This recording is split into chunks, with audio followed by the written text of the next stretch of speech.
Às 4 da tarde, o Vitória pegou o São Paulo, tentando uma recuperação em casa, no Campeonato Brasileiro, tentar vencer a primeira na Série A, mas as coisas começaram a dar errado muito cedo, né? Logo no início do jogo, o Wagner Leonardo acertou o rosto do Caleri, o VAR chamou e o zagueiro do Vitória foi expulso de campo, deixando o Vitória com 1 a menos logo no início da partida. Isso condicionou o jogo, evidentemente, né? O Vitória tinha uma proposta ali de fazer um jogo muito intenso, de muita pegada, estava tentando pressionar o São Paulo na largada da partida, e essa expulsão acabou mudando muita coisa, né? O Léo Condé teve que fazer uma troca. Na minha opinião, essa troca não foi boa. A gente pode, evidentemente, trazer motivos para o Léo Condé manter o Zeca, né? O Zeca é o capitão do time e na dividida sobrou para o William Lepo. Mas o que a gente tem visto do William Lepo é um jogador com um vigor físico, né? Bem claro, e poderia fazer a diferença para um campo que estava pesado, o Barradão começou a tomar chuva, o Vitória com 1 a menos, enfim. O fato é que o Léo Condé preferiu botar o Zeca mesmo como lateral direito, reorganizou o time ali com a saída do William Lepo, mas o São Paulo passou a ter o controle das ações, a criar chances, e no finalzinho do primeiro tempo abriu o placar com o Luciano, quando poderia ter aberto antes, né? Com os jogadores perdendo alguns gols, o Lucas Arcanjo trabalhando bastante, o Reinaldo salvando também. Vem o segundo tempo, o Vitória começa bem o segundo tempo, né? Mesmo com 1 a menos, vai para cima, faz ali um calor no time do São Paulo, e com a jogada que já é uma marca registrada desse Vitória, veio o gol do William Oliveira, né? E esse gol do William Oliveira, ele era talvez uma fagulha que estava faltando ao Vitória, porque apesar do São Paulo estar com um homem a mais, o São Paulo não fazia um bom jogo. O São Paulo tinha algumas dificuldades. O São Paulo, na verdade, acabou se criando muito em cima da dificuldade do Zeca de marcar. E aí, esse 1 a 1 alimentou a esperança, né, do torcedor que estava ali apoiando, 25 mil pessoas no Barradão, do Vitória ter uma performance diferente, do Vitória passar a pressionar o São Paulo e buscar mais uma virada. O Vitória já conseguiu viradas importantes nesse campeonato, nessa temporada. Não no campeonato, mas na temporada. E o torcedor do Vitória com certeza pensou que isso poderia acontecer. Mas não deu tempo nem de assentar o empate 1 a 1. Mais uma vez, o lado direito da defesa do Vitória, né, com o Zeca perdido na marcação.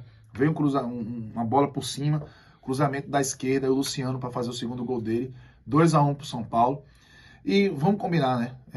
Os jogadores do Vitória já estavam sentindo muito. O Léo Condé fez algumas trocas. A galera não está correspondendo. O Daniel Júnior entrou, não correspondeu. Luiz Adriano entrou muito menos ainda, né? Praticamente nulo no jogo. Luiz Adriano, mais uma vez. Luiz Adriano não consegue participar do jogo como se pede.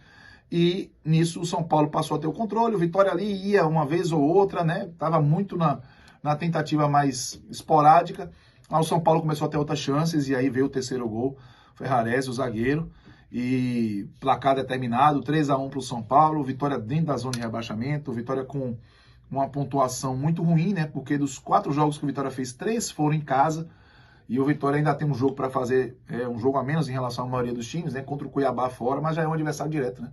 O Cuiabá também está muito mal no campeonato. O Vitória está dentro da zona de rebaixamento, vai precisar ali esfriar um pouco a cabeça, né? Porque tem um Vasco, no próximo domingo de manhã, no Rio de Janeiro, 11 da manhã, um jogo que pode trazer consequências graves se o time não vencer, contra um adversário que está muito pressionado, está vendo um momento também difícil, então vai ser um jogo meio que desesperados, né? E aí é bom entender também como é que está a situação do Léo Condé, né? Porque é um técnico que, na minha opinião, tem qualidade para tocar o trabalho do Vitória. Teve mais uma vez, aspas, um azar, né? Porque perdeu o Camutanga no jogo do Botafogo, estava bem. E nesse início de jogo contra o São Paulo, o Vitória parecia que exercia uma pressão no São Paulo até que veio a expulsão do Wagner Leonardo muito cedo e não dá nem para fazer uma análise. Para mim, o Léo Condé erra quando ele deixa o Zeca em vez do William Lepo. É um erro do Léo Condé, na minha opinião, um erro de avaliação. Mas vamos combinar que deixar o Zeca para o William Lepo sair também não é nenhum absurdo quando você tem ali a relação do Zeca como capitão do time. Eu acho que o Léo Condé vai precisar agora fazer algumas avaliações. Poucos jogadores que chegaram no Vitória, que foram contratados, conseguiram dar respostas positivas. Quem foi contratado para a Série A não respondeu ainda. Então, se você tem o William Lepo, que está, na minha opinião, pelo menos, sendo melhor que o Zeca, eu acho que o Léo Condé tem que investir nisso. Tem que começar a olhar o Zeca com mais carinho, a possibilidade de contar com ele em outra função que não ali no lado direito, porque mesmo no tripé ali com 3 zagueiros, eu acho que o Zeca acaba comprometendo muito, porque a marcação na Série A você precisa ter muita força, velho, não só qualidade. O Vitória é derrotado, o Léo Condé é pressionado. Não acredito que ele vai deixar o Vitória essa semana, né? Pelo menos não por decisão do Vitória, nem dele. Mas fico muito preocupado com o que pode acontecer em termos de cobrança direcionado ao trabalho dele se o Vitória não conseguir um resultado bom contra o Vasco. O Vitória precisa muito vencer nessa Série A.